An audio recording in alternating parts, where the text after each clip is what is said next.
Are you thinking of selling your house as is and are hoping to get the top dollar for it? In this video, you will learn that this is a ridiculous idea that would cost you time, money, and unlimited amount of stress. If you're ready to hear some straight up tough love advice, this video is for you. I will teach you what you need to do to get your house flooded with buyers waving cash in your face.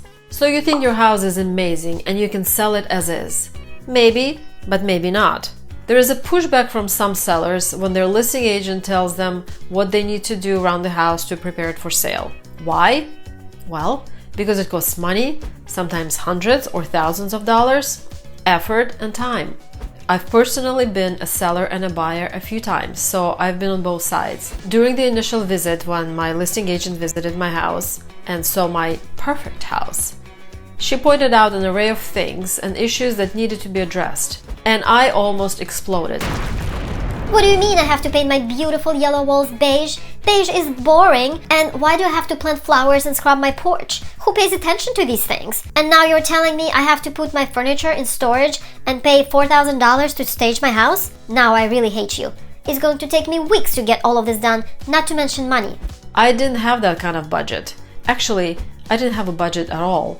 Our decision to sell was sort of spontaneous, and we made a mistake of assuming that we can just put our house on the market and sell it as is and get a ton of money for it. But you know what? I was smart enough to listen to my agent and did exactly what she suggested and even more. It took me about 3 to 4 weeks to declutter and move stuff to storage, to repaint the walls beige, to plant lovely flowers, and to crawl on my knees scrubbing the porch. I also ended up painting the exterior of the house, which was not cheap. I paid a handyman to fix things here and there, and I hired a home inspector to avoid any last-minute surprises. I did all of this because I trusted my agent had the expertise and knowledge in her craft. And you know something? She was right. My house sold within 4 days for $100,000 over asking. Did my expenses pay off? Abso-freaking-lutely. I've put in about $8,000 to $10,000 to get my house ready for sale and got $100,000 over asking. What do you think? Was it worth it? Listen, you have got to work with an agent you know, like, and trust. The agent is your partner. The agent is on your side. The agent is not your enemy, so work with them and do as they say. So what are the 5 biggest mistakes sellers make and how to fix them? Let's go over them. Number 1, budget. Work with your agent to determine the priorities and get quotes from professionals. Determine how much money you're willing and able to spend to beautify your house. You will need to invest some money to prepare your house for sale. You don't have to fix absolutely everything, but you will need to do at least the bare minimum. Number 2, home and pest inspection.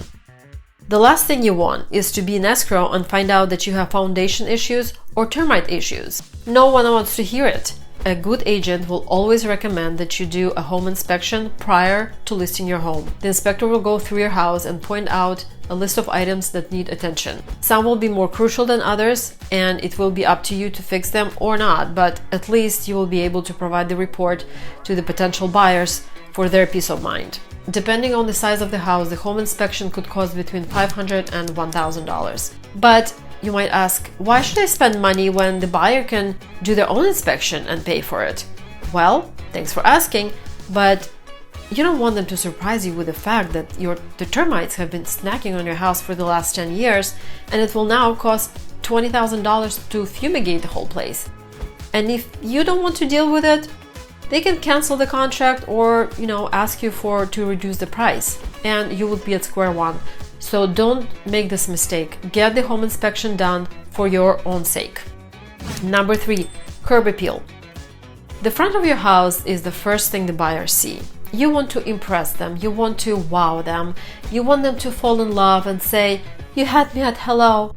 So pull some weeds, plant colorful flowers or some pretty succulents and make it drought friendly. This doesn't cost a lot of money, nor does it take a lot of time.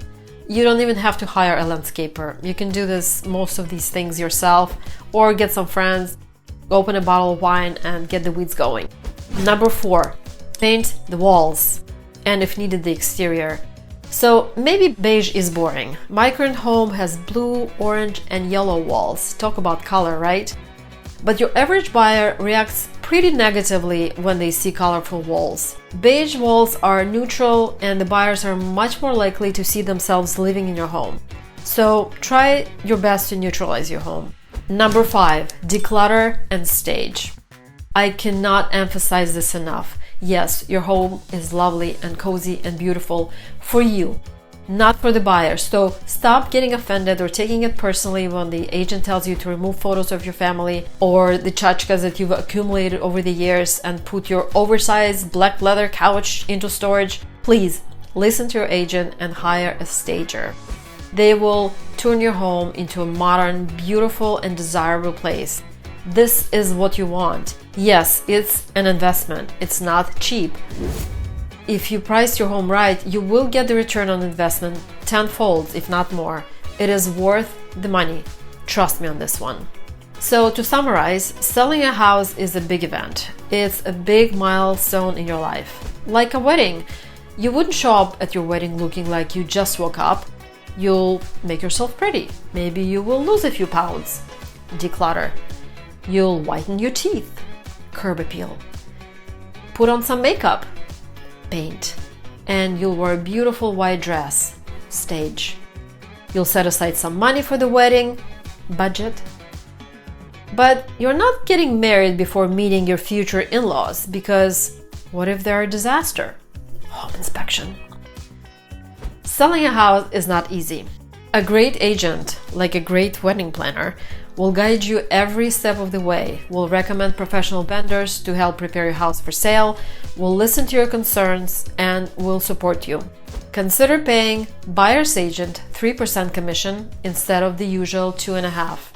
Your listing will stand out among others on the market and will bring more buyers through the door. But I'll have more on this in my next video. So that's all I know. If you find this video helpful, please like and subscribe. If you have any questions real estate related, please don't be shy and reach out. See you next time.